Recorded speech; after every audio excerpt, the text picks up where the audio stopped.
त्र्यंबकम यजामहे सुगंधिम पुष्टिवर्धनम उर्वारुकमे मंदना मृत्युमोचे ममता। वंदेवाणी विनायको आचार्य रानी शुक्ला द्वारा आपको शत प्रणाम। सावन के महीने की आप सबको हार्दिक शुभकामनाएं।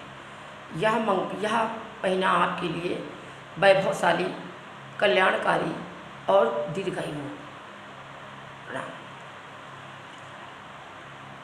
आज हमारा विषय है सावन का महीना, जो कि 14 जुलाई 2022 से 12 अगस्त 2022 तक रहेगा।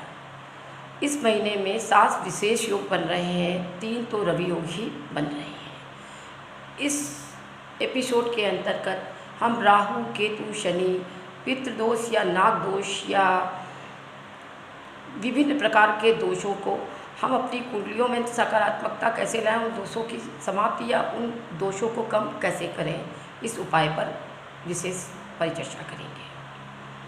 जिन जिन की कुंडलियों में राहु गड़बड़ है, वह प्रायः शिवलिंग जिस पे तांबे के नाग बने हुए हों, उन पे 1 लोटा जल ऐसा चढ़ाए कि नाग के फन से होता हुआ वह जल शिव जी पर गिरे, जिससे राहु जनित पीड़ाओं का नाश होगा।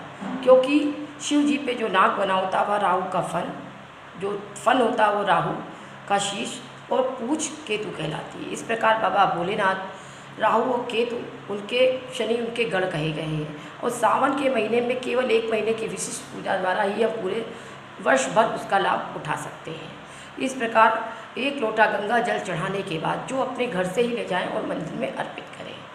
सफ़ेद चंदन, पुष्प, घी, नैवेद्य आदि चढ़ाकर राहु जनित पीड़ा का नाश कर सकते हैं। जिन जिन की कुंडली में राहु 6, 8, 12 या आकस्मिक दुर्घटनाओं या नकारात्मक प्रभाव दे रहे हैं, वह दुर्वा घास का पीस कर उसका रस निकाल के शिव जी पर अभिषेक करें। निश्चित ही उन्हें लाभ होगा और राहु की दशा और राहु की परेशानियों से जो उन्हें परेशानियां घिरे हुए हैं, निश्चय ही उनकी समाप्ति होगी।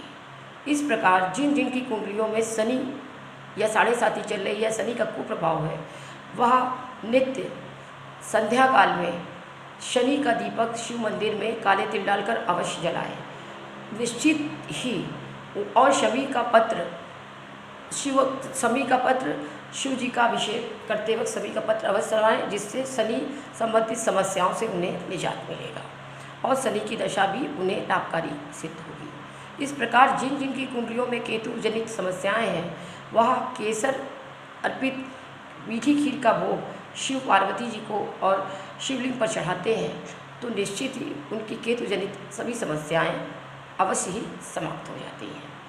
इस प्रकार इन छोटे छोटे उपायों द्वारा हम राहु, केतु और शनि तीनों से की परेशानियों से निजात पा सकते हैं, क्योंकि शिव जी को महामृत्युंजय ही कहा गया है, महामृत्युंजय भी कहा जाता है।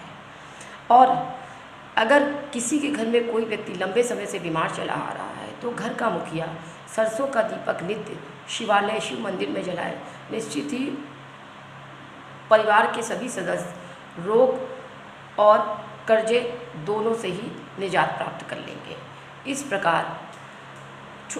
प्रकार शिव जी को हरे रंग का वस्त्र अगर पूरे सावन भर उपयोग में हरा, पीला और गुलाबी इन वस्त्रों का प्रयोग किया जाता है, तो शिव जी इन पूजा के दौरान इन वस्त्रों का अगर प्रयोग करते हैं, तो निश्चित ही इन रंगों से बाबा भोलेनाथ अवश्य प्रसन्न होते हैं।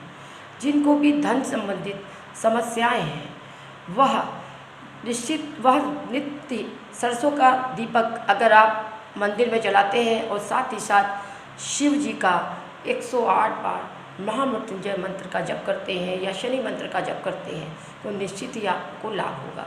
और जिन जिन की कुंडलियों में पितृदोष है, कल नाग पंचमी के दिन अगर वह जिनके में नाग दोष है, या कल के दिन ही अगर आप शिवलिंग पर दुर्वा घास का रस चढ़ाते हैं, तो राहु जनित जितनी भी समस्याएं हैं उनसे आपको अवश्य ही निजात मिलेगा। और साथ ही साथ कच्चा दूध भी और पंचामृत से अगर शिव जी का अभिषेक हो जाए, तो इन सभी पापी ग्रहों का और कुंडली में बने विभिन्न प्रकार के दोषों का स्वतः ही समाप्त हो जाते हैं।